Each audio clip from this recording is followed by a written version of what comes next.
10 মিনিটের মধ্যে যেন আমি লেখাটা পেয়ে যাই, বুঝতে পারলি? এই রিঙ্কি শোন। হ্যাঁ বলো। তুই কাল অত সেজেগুজে কোথায় গেছিলিস রে? খুব সুন্দর লাগছিল তোকে। কোনো কাজ ছিল তো, দরকারি কাজ? না না, আমি এমনি ঘুরতে গেছিলাম। কি দরকারি কাজ থাকবে বলো? আচ্ছা আচ্ছা, ঠিক আছে, তুই পড়া, আমি যাই। হ্যাঁ তুই পড়া। হ্যাঁ, আমি তোমায় বলি আর তুমি পুরো পাড়া রাষ্ট্র করে বেড়াও যে রিঙ্কি সেজেগুজি কাল কোথায় গেছিল। এতই কি বোকা আমি? এই শোন না, বলছি আমি কি ওদের একটু নিয়ে যাব? ওদের খুব খিদেও পেয়েছে, একটু খেয়েও নিক, অনেকক্ষণ কিছু খায়নি। আমি নিয়ে যাই ওদের, বল?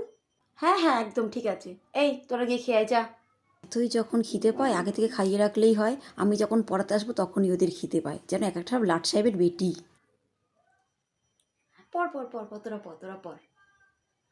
রোজ চলে আসবে, মুখের সামনে দাঁড়িয়ে থাকবে। কী যে পায় মুখের সামনে দাঁড়িয়ে থাকতে, কী যে আনন্দ পায়।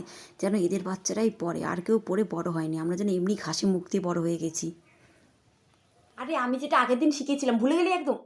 তোদের বাড়িতে না আমি অনেক লোককে কালকে ঢুকতে দেখেছি। ওরা কারা রে? আমি জানি না গো, আমি তখন বাড়িতে ছিলাম না তো, তাই আমি বলতে পারবো না যে আমার বাড়িতে তখন কে এসেছিল। তাই ভাবি এখনও আমার বাড়ির হাঁড়ির খবর নিতে কেন আসেনি। জানতাম ঠিক আসবে। এ মাসে না আমাকে অনেক জায়গায় অনেক টাকা বাকি ছিল, সেগুলোকে দিতে হয়েছে তো, তাই টাকার একটু সমস্যা আছে। তোকে আমি পরের মাসে দুটো একসাথে দিয়ে দেবো, ঠিক আছে? না না, ঠিক আছে, তুমি তাহলে পরের 2 মাসে একসাথে দিয়ে দিও। এর জন্য আমার মা বলে বাড়ির পাশে একদম পড়ানো ধরতে নেই, একদম টাকা দেয় না। এদের সব কিছু হয়, আমার মাইনের বেলায় টাকা থাকে না এদের। এখনো ঘুম থেকে ওঠেনি? দেখ না, একটু আগেই আমি ওকে ঘুম পাড়ালাম, একটুও ঘুমাতে চায় না। তার উপরে ভোর 6টার সময় উঠে স্কুলে যেতে হয়, কত ধকল হয় বলতো ওর। হ্যাঁ, যত ঘুম ওনার বাচ্চারই আছে, আমার কোনো ঘুম নেই। ধকল ওনার বাচ্চারই হয়, আচ্ছা আমার আচ্ছা, হয় ওকে না। উঠিয়ে দাও, অনেকটা দেরি হয়ে গেছে, আমাকে আবার অন্য জায়গায় যেতে হবে। বলছিলাম আমি না ওই দিন 6টার সময় পড়িয়ে দেবো।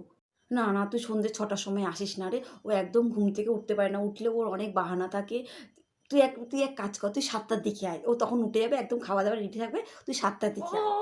আমি কেন পড়াতে যাচ্ছি এদের? আমি কি পড়াতে যাচ্ছি না আমি বাড়ির গসিপ করতে যাচ্ছি? এরা আমায় পড়াচ্ছে না আমি তাদের পড়াচ্ছি। কে কার টিচার আমি বুঝতে পারছি না। ও মা!